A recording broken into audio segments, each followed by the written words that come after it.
in. Welcome. I'm E.G. Marshall, cicerone of this guided tour through the regions of the mysterious and the macabre.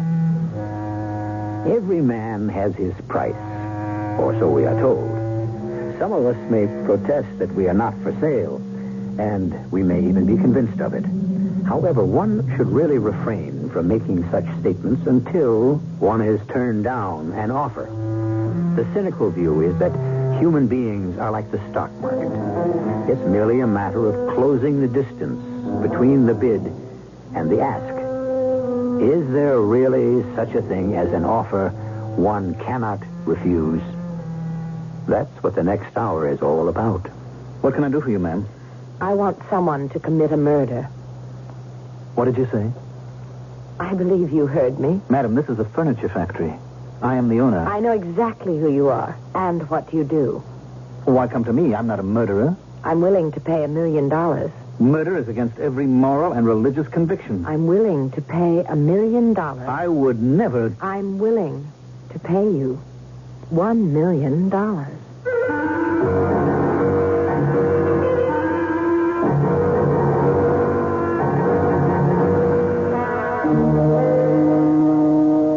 Our mystery drama, $1 Million Murder, was written especially for the Mystery Theater by Sam Dann and stars Mandel Kramer. It is sponsored in part by all state insurance companies and True Value hardware stores. I'll be back shortly with Act One.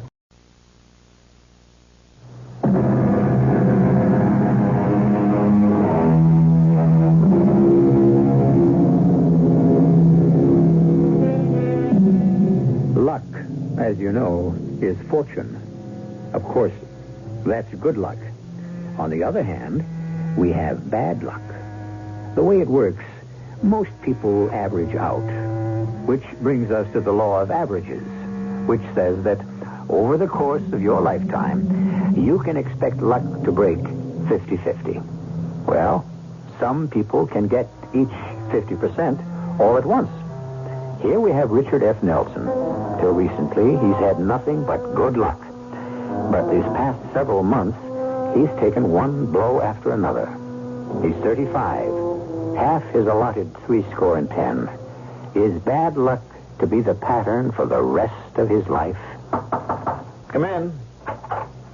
Jerry, come on in. Sit down.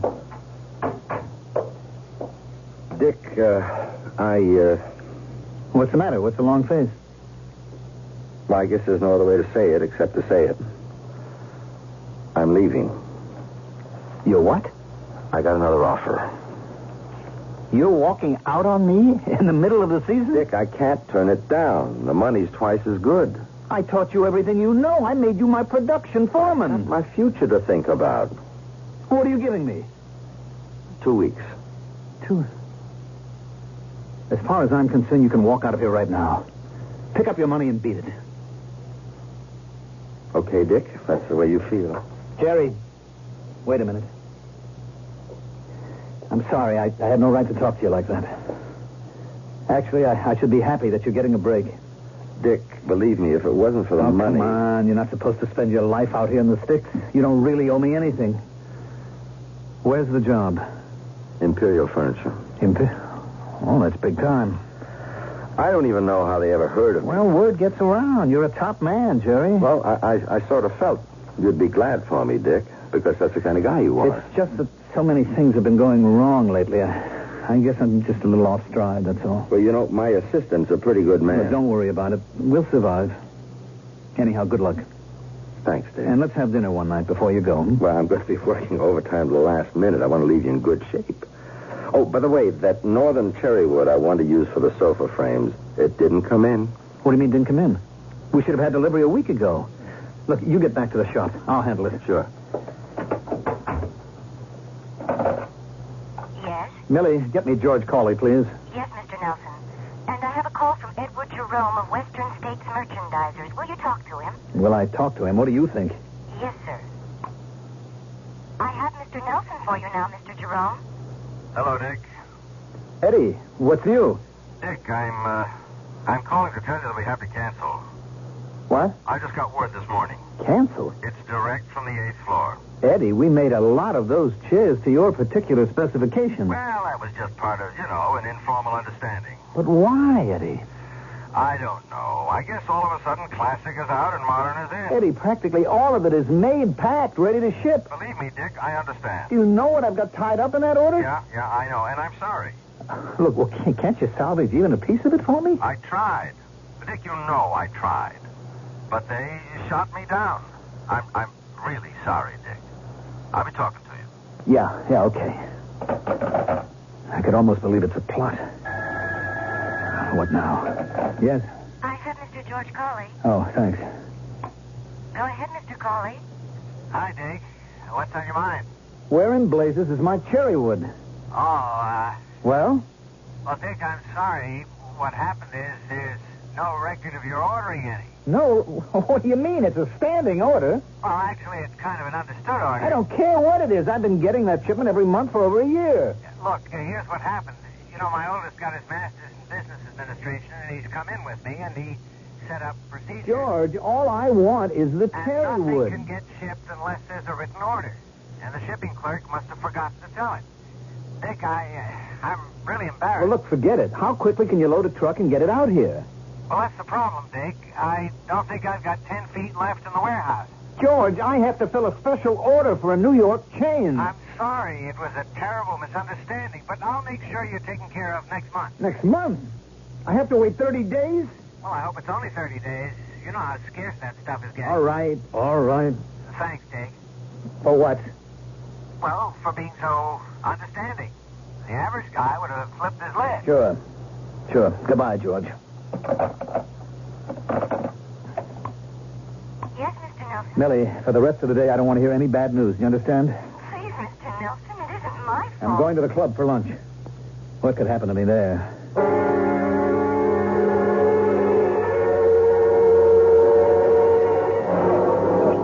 Hello, Dick.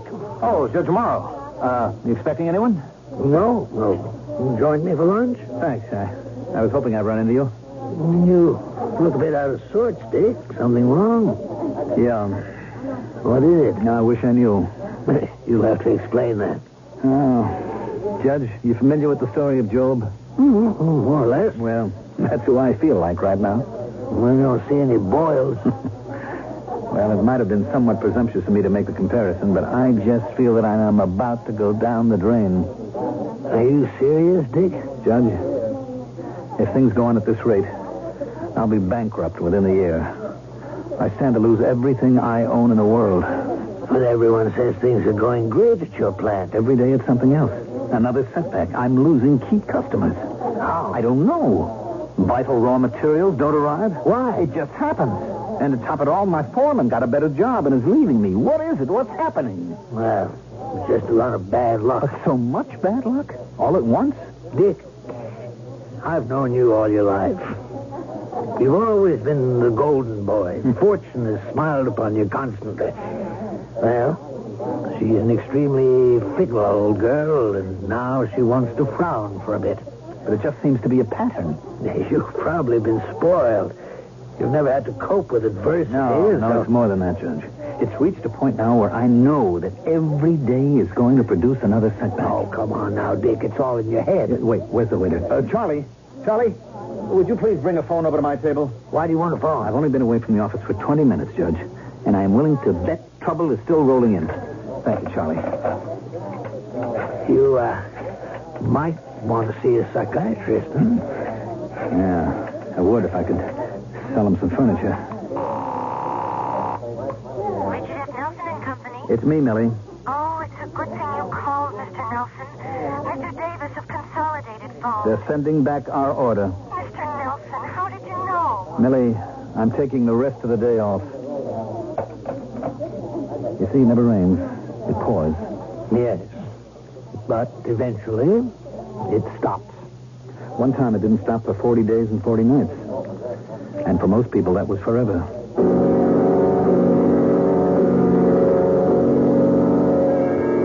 You don't don't have to let Jerry Lyons go, according to the union contract. I know. I can keep him for a full year on a technicality, but what's the good of it? He'd be unhappy. And why did you let George Cawley off the hook? Dorothy, what was there I could do? You know what probably happened. Somebody needed that wood badly, offered him a higher price. Oh, come on, George Cawley isn't that kind of a guy. You're not that kind of a guy. And so you want to believe the best about everyone else. And Eddie Jerome? Maybe the time has come to reach a certain understanding with Eddie. What are you talking about? Maybe Eddie wants to be taken care of. Dorothy, you know I've never done business that way. Maybe it's time you thought about What it. are you saying? I don't know, Dick. I just... I never heard you talk like that about things like bribery and... I know. But maybe that's the way business has to be conducted these days.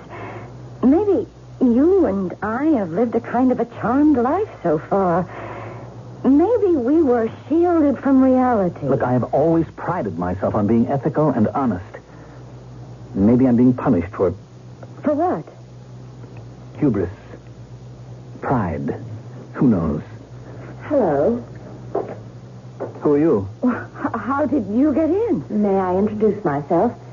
My name is Althea Beaumont. Your door was open, and so I... What is it you want? What do I want? First, may I sit down? Thank you. How are things at Richard F. Nelson and Company, manufacturers of fine furniture? Well, Miss, it's Mrs. Although Mr. Beaumont has left us these past 5 years. We don't want to seem inhospitable, but... Of course. So, let us get to business. Business? Yes. That's why I'm here. Are you a furniture buyer, Mrs. Beaumont? By the end of the year, the Richard F. Nelson Company will need $1 million. What are you talking about? Salaries, accounts payable, loans due, and nothing is coming in. What do you know about that? It's true, isn't it? Well, we have had a phenomenal streak of bad luck. I know. And that's why I'm here. To reverse that streak. Who are you? No, reverse isn't quite the way to put it. Although that will happen.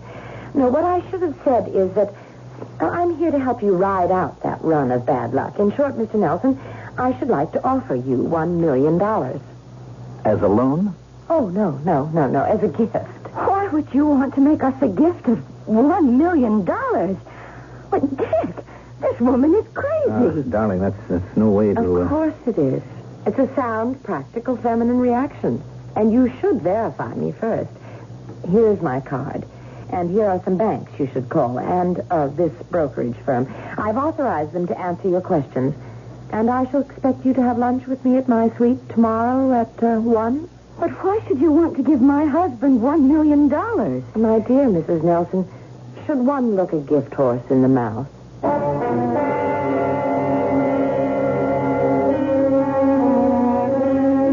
There are two schools of thought on that subject. People like St. Jerome and Miguel Cervantes said no. On the other hand, had the men of ancient Troy been more scrupulous in the inspection of their gift horse, the Greeks would have lost the Trojan War. But who is this Mrs. Althea Beaumont who intends to offer $1 million to a complete stranger and for no apparent reason? We'll know more when I return in just a few moments with Act 2.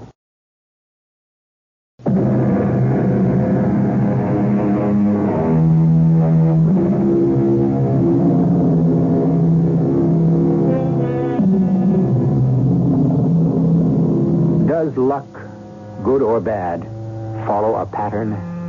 According to the law of averages, you're supposed to get an equal part of each over the course of your lifetime. And we even have testimony for this in the Bible. After all, the 7 fat years were followed by 7 lean. All of which is scant consolation to Richard F. Nelson, who has been having some problems lately. Come in. Oh, welcome. Won't you both sit down, please? Now, Mr. Nelson, Mrs. Nelson, have you investigated me? Well, we made some calls. And we discovered that you're a fabulously wealthy woman, Mrs. Beaumont. Fabulously wealthy. Yes, you could put it that way. And so, you have ascertained that I am capable of giving you $1 million if I choose. Yes, but we can't understand why should you choose... Well, I expect you to perform a small service for me in return, of course. Are we supposed to sell our souls to the devil? Dorothy. What a remarkable notion. Oh, please. I didn't mean it to sound that way, but what am I supposed to think? Out of a clear blue sky, a stranger offers us $1 million. And, well, these things only happen in books or plays where you have to make a bargain with the devil, don't they? You need that $1 million, don't you, Mr. Nelson? Yes. You said something about performing a small service. Oh, yes. And I don't think it's too much to ask, considering that I'm willing to pay $1 million for it. What do you want us to do? Do you know Judge Walter K. Morrow? Know him. He's my dearest, closest friend. The judge has been like a father to Dick all these years. What about the judge? I want you to kill him. Oh. What did you say? I believe you heard me. Dick, I'm frightened. She's a mad woman. I would disagree. You can't be serious. Kill Judge Morrow? For $1 million. You are a sick woman. It isn't worth $1 million to you? I shall have to report this to the police. What will you report to the police? Who would believe such a ridiculous-sounding accusation? Then you admit it's ridiculous. No. I only said it sounds ridiculous. I don't believe we have anything further to discuss. I agree. We have discussed enough for one day. Sleep on it. Mrs. Beaumont, you are an evil, vicious woman. You may feel differently tomorrow. About murder? Never. You know where to find me. I'm sorry, Dick. We can't afford you anymore. I counted on that order. The merchandise is just too expensive. But it's highest quality. It's the best workmanship, the raw materials. I know, but we can't sell it. Maybe the public doesn't appreciate it. Look, isn't there any way that we can do some business this year? Well, you'd have to give us a better price. How much better? Say, 30% better. 30%? How can I do 30% better? Cut corners.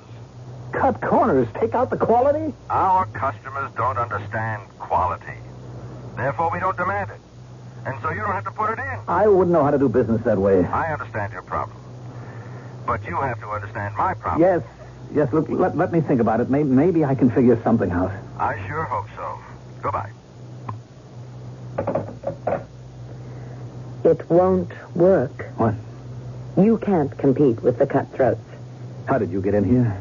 You didn't come to see me. I have nothing to see you about. So I decided to make it easier for you. I came to your office.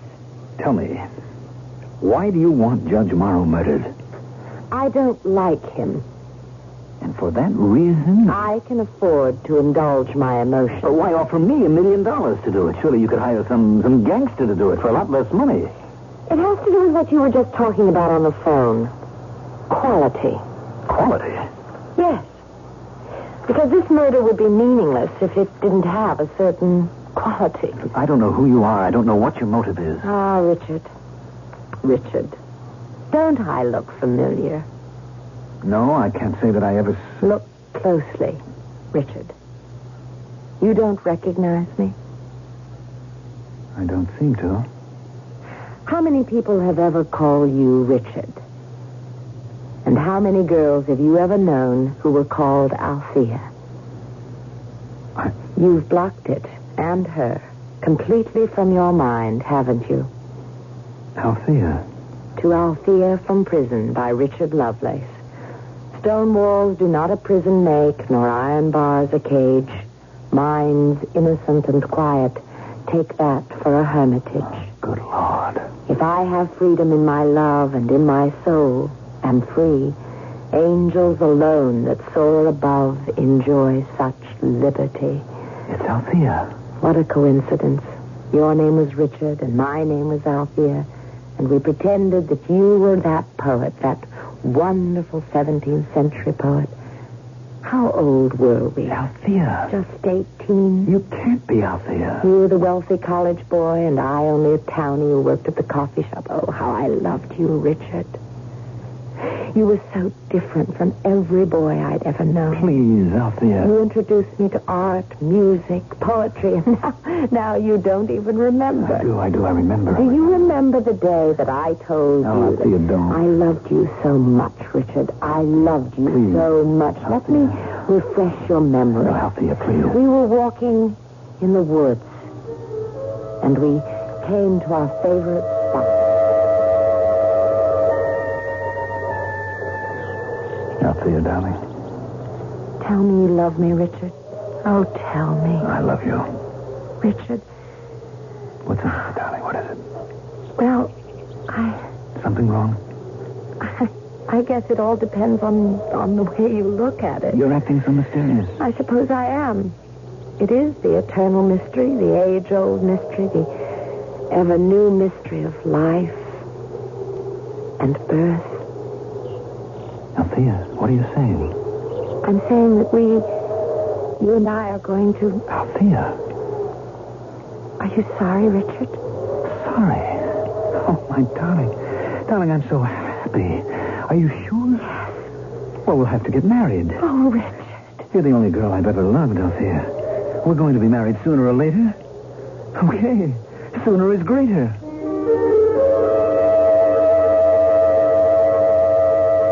That was on a Sunday. I remember it. It was my day off. And you said that you were going home to break the news to your legal guardian, Judge Morrow. And the following week you came back, and the distinguished jurist. He was with you. Must have been quite a week, because... At 18, marriage is out of the question for Richard. But we're going to have a baby. Richard, aren't you going to say anything? Why, dear girl, you gambled and lost. What does that mean? Don't force me to be blunt. Richard, what we did was because we were in love. Tell him that, Richard. Richard cannot and must not marry you. It will destroy his career and the plans I've made for him. Richard, aren't you going to say anything? Richard and I have discussed this matter from every viewpoint, and we have reached the same conclusion. Richard, please, Richard, I won't let you leave me. I won't give you up. I'll kill myself. Althea, no. Be quiet, Richard. We have here a determined and consummate little actress. Judge, Richard, we discussed this thoroughly. We arrived at a conclusion. But I've changed my mind. Then I shall change mine. Please, Judge. I keep reminding you constantly that you are to receive the bulk of your father's fortune at my discretion. But I love her. Of course you love her. But I'm sure she loves you.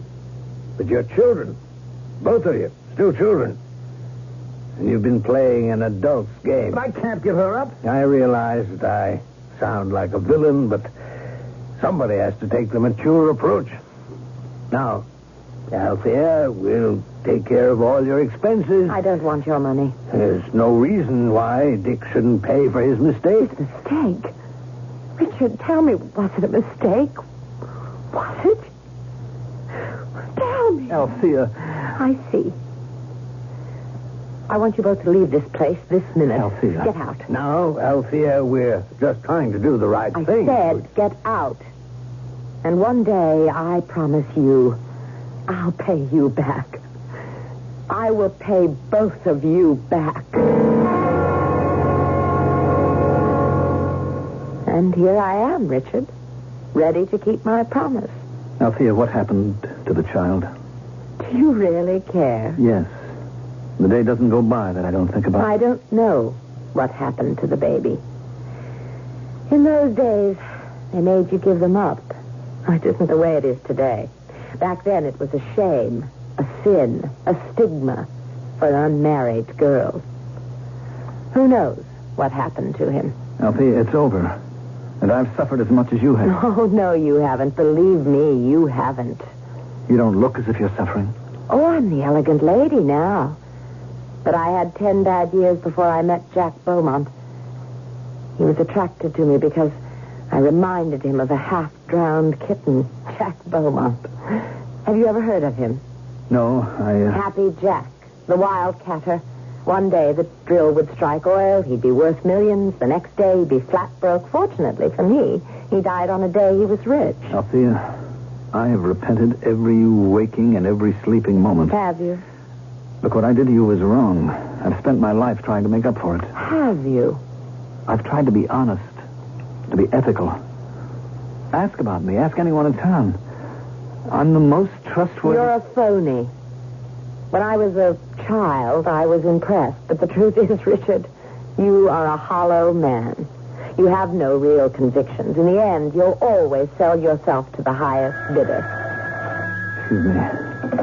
Hello? Mr. Nelson, I have Mr. Southworth on the phone. Oh, from the bank. Tell him I stepped out of the office. But he says it's very important. I'm out of the office and I can't talk to him. You have some notes overdue at the bank.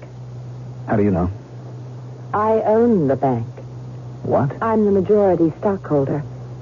And next week, Southworth will have to call in these notes, or else. You own the bank? Yes. Yes, I also recently acquired Imperial Furniture. And my new manager was instructed to hire your foreman, Jerry Rizzo. Oh, so that's how... I also have a controlling interest in Western States merchandisers. I don't think they'll be buying from you in the future, or at least until I give them the word. Did you also buy up George Cawley's mill? George Cawley? No, I don't know about that. Well, it goes to show you bad luck is contagious. You won't need me to destroy you. From now on, it can be a snowball rolling downhill, but we can always break up that snowball before it gets out of control. Just kill Judge Morrow for me. No, I'll never do it.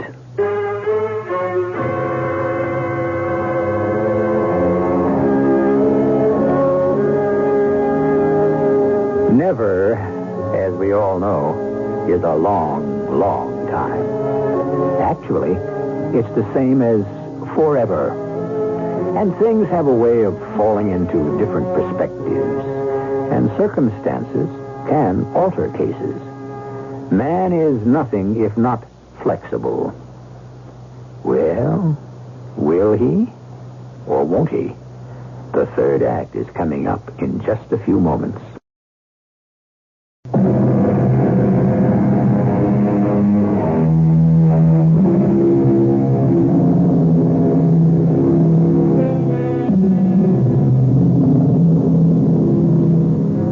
We talk about morality. But what is morality? It comes from the Latin mores, which means custom. In other words, what the majority believes is moral. Now, if we are having this searching analysis of morality, it's only because Mr. Richard F. Nelson is undergoing the same process. Mr. Nelson is in danger of losing everything he cherishes unless he commits murder. And murder, as we all know, is not moral. So, what is morality? Dick? Yes? I was at the club today, and I signed for lunch. Oh? And as I was leaving, John, the manager, took me aside and said you hadn't paid our dues and that we were 3 months. Yes, I know. Dick, I don't want to be embarrassed, so won't you take care of it? Wait a minute. Dorothy, is it possible that you don't know what's happening? Dear, surely we can pay our dues. We're going to have to resign from the club. Well, that's impossible. Do you realize my family has always... Well, my grandfather was one of the We founders. simply no longer can afford it. What am I going to say to people? I don't know, and I don't care. Well, that's no way to talk to me. Look, you're going to have to sign this paper for me. Why? I'm taking a second mortgage on the house, and I need your signature. But this is really my house. Dorothy, I have a note coming due at the bank. Daddy gave it to us for a wedding present, but he really meant for me to have My it. darling, we are facing bankruptcy. I don't understand. This Althea Beaumont woman is out to destroy us. Oh, why? What have you ever done to her? Nothing. Now, look. I can make it, despite everything, with the mortgage on the house so we can pawn some of your jewelry. But... We have no choice, darling. Just a minute. Hello, Dick. Mind if I come in? Well, Judge, of course. Well, how about joining us for dinner? Judge, how good to see you. Oh, I'm on my way up to the country to spend a little time by myself in the cabin. Are you all right? Well, you know how it is. You get to be my age, and any day can mightn't be your last. Oh, Judge, you mustn't talk like that. Well, anyhow, I thought I'd drop in and let you know the bridge game for tomorrow night has to be canceled. Oh, that's all right. What's all this Southworth tells me? Southworth? Yeah, at the bank. You seem to be running into some cash flow problems. Oh, well, we've had a few reverses, Judge. Matter of fact, I was thinking of asking you for a loan. Me? Where else can I turn? My boy, 15 years ago, I gave you all the money you were ever going to get from me. Judge, times happen to be very tough. It's tough times that bring out the best in people. That's when you develop character. But I have some unusual problems. I could do the easy thing, Dick, and give you the money, but you get out of this yourself. Now, you've got the stuff, and you'll see. You'll both thank me for it later. Seems I remember I once heard you say that before. Mm-hmm. You may have. And I was right, wasn't I? Well, goodbye. I'll probably be back for the weekend. What is he talking about? Oh, nothing. All right, now I can raise $80,000 on the house. And the jewels will be another $50,000. And we have the Persian rugs and the porcelain and the silver. Dick! I'll be able to pay the interest and meet the payroll. All I need is some breathing room, Dorothy, and I'll beat this thing. Just stand by me, darling. Stand by me, promise. I promise.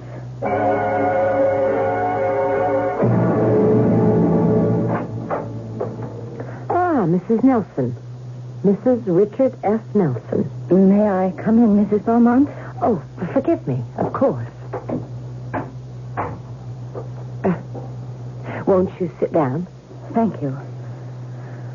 Why are you out to destroy us? Us? Oh, I have nothing against you, Dorothy. What have you got against my husband? That's private. Private? Yes. Has he asked you to come to his rescue? What are you talking about? Let me do you a good turn. Why would you want to do me a good turn? Especially since you are resolved to destroy my husband. Save yourself. What? The ship is sinking. Get on the lifeboat. So far, it's a rather roomy and comfortable lifeboat. I don't know what you're talking about. Travel in the same circles. Mingle. Try to meet a man of your own position. Marry again. I happen to love my husband. That's an interesting word. Happen. You happen to love Richard. By the same happenstance, you'll come to love someone else. I should know. It happened to me. Richard isn't worth it. Since you are a woman of no morality, love is foreign to your understanding. Of course. Well, here's the position. You can strip yourself clean in a vain attempt to salvage Richard's business. I have confidence in Richard. I hope so. Think it through. You won't have a penny to your name, and neither will Richard. Are you equipped for a life of poverty, Mrs. Nelson? It's a woman's duty to stand by her husband. You show promise and even progress. First you would stand by him because you love him, now because it's your duty. Yes, indeed. We are really getting somewhere.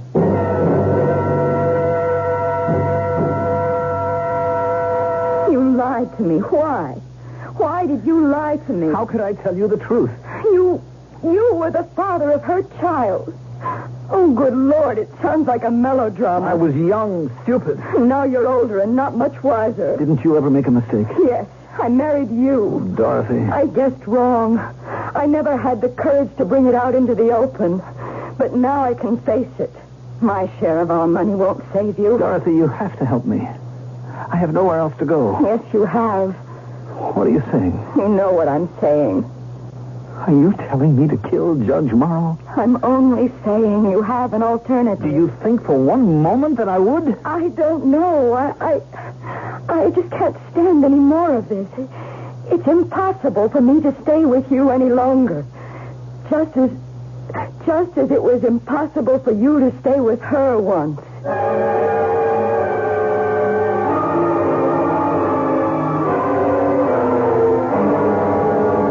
Have you told them they're not getting paid this Friday? No. What business is it of yours? My bank holds your note. Oh, poor Richard. Actually, there can be plenty of money here by Friday and plenty of orders. You get out of here before I forget I'm a gentleman. Are you going to shoot Judge Morrow for me, Richard? I won't even dignify that with an answer. It would be different if you really had scruples, but in the end, you always do what's best for Richard. You don't know me. I made an adolescent mistake. I'm different now. Actually, the trouble is the judge. He talked you out of marrying me. What business was it of his? You married Dorothy. Did she really love you? Well, yes, in her way. But where is she now, Richard? You're in a jam. The judge could help you. Has he offered to lend you even one copper penny? I'll starve if I have to. Brave word. And I mean them. I'll get a job. Doing what? Anything. Oh, those anything jobs won't support you at the country club. I don't need the club. I won't commit murder.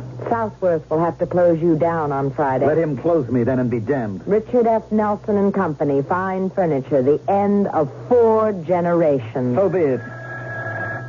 Hello? Oh, yes, Judge. I'm feeling kind of poorly. What's wrong? Well, old age, mostly, I guess. Why don't you take a ride up here tomorrow and keep me company a bit? Well, Judge, I really appreciate it. All right. Good boy, Dick. Well, that was the author of all your problems. Why don't you go up there and kill him? I don't have to kill him. And I've got the last laugh on you. It looks like he's going to die soon, and he's leaving everything to me. Oh, I'm afraid he isn't. Oh, but he promised me. Did he? Barrows and Connolly are his attorneys. They also represent a company of mine. I've been able to ascertain that most of his money is going into a foundation to help needy law students. What? But He's not going to leave you anything. But why should you care? After all, you still have your integrity. Why do you want me to kill him? He deserves to die. He's an evil, meddling old man. That's not for us to judge. I know, but we do it all the time. Althea, isn't there any tenderness left? Any memory at all of the sweet times we knew when we were young? The judge will die soon anyhow. He has to. He's sick. It isn't as if you were robbing a man of full, rich life. I don't want to hear any more. Who's to know? Who's to suspect? They'll think it was some prowler, a burglar. There's no one up there. I don't even have a gun. I do. I have it ready and waiting. Althea, this is monstrous. Of course. But it's not your first. After all, you abandoned me, didn't you? How do I know I can trust you? You can trust me. How do I know? I keep my promises, don't I? Years ago, I promised I'd pay both of you back. I'm keeping it. Althea, isn't there any way... We're wasting time. Tonight is when we should do it. When we get there, I'll give you the revolver, and I'll tell you exactly what to say.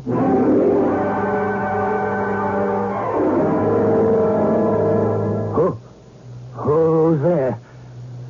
I say, who's there? It's me, Judge. Oh, Dick. I thought you weren't coming up until tomorrow. Here, let me turn on the light. Who's that with you? You don't remember me, Judge? Who are you? I'm the girl who gambled and lost. Stop talking in riddles. I'm Althea, Judge. The town girl who wasn't good enough to marry Richard. Dick, what's the meaning of... The meaning is that I promised to pay you back, and I'm giving Dick $1 million to kill you.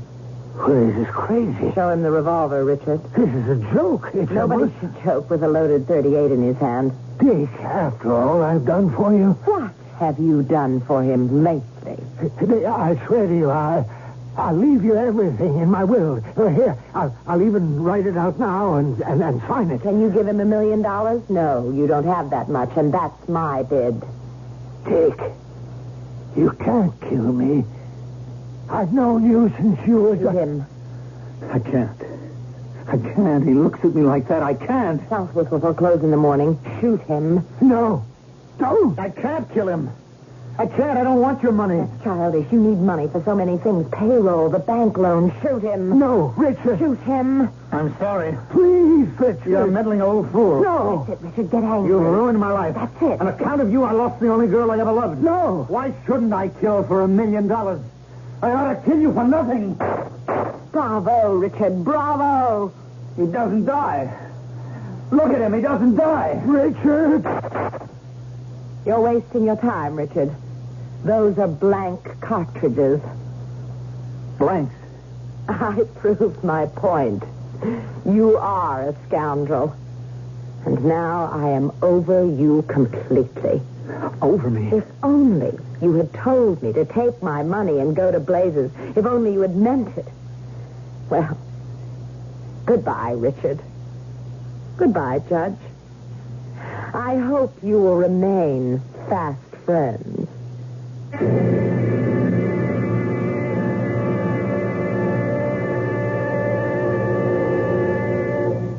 No, they didn't. And Richard's wife left him, too. But you know, Althea did pay him the $1 million.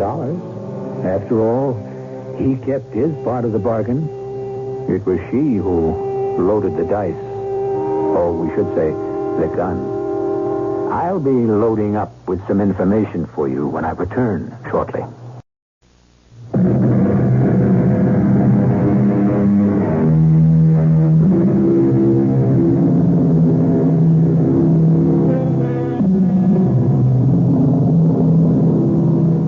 I wouldn't do it for $1 million. Have you ever said that? Be careful. Someone might just happen along and offer you the $1 million, and then where would you be? Morality. We're still no further along, are we? Does it go deep, or is it a veneer? I suppose it all depends. We have these and similar problems that are aired here 7 times each week. Our cast included Mandel Kramer, Patricia Elliott, Catherine Byers, Robert Dryden, and Matt Polen. The entire production was under the direction of Himan Brown. And now, a preview of our next tale. Yes? It's Gino. You alone? Yeah. Oh, Gino, you... Hold it, baby. Hold it. Just tell me one thing. Only after you tell me. Are you all right? I'm fine. Now it's your turn. What bank do I use? Honey, are you still all cooped Never up? mind, Dad. What bank? Second National, but I want to Okay, know... babe. All I need to know. The vault manager recognized me, and the sheet I had to sign had earlier signatures on it by Gino himself. What I forged was close enough, and the box had just what I figured. I didn't stop to count the money. What was more interesting was a list of names and the whole structure of the organization. And what was most interesting after I put the box back and came out was meeting myself. Radio Mystery Theater was sponsored in part by Sign-Off, the Sinus Medicines, and Buick Motor Division. This is E.G. Marshall inviting you to return to our Mystery Theater for another adventure in the macabre. Until next time, pleasant dreams.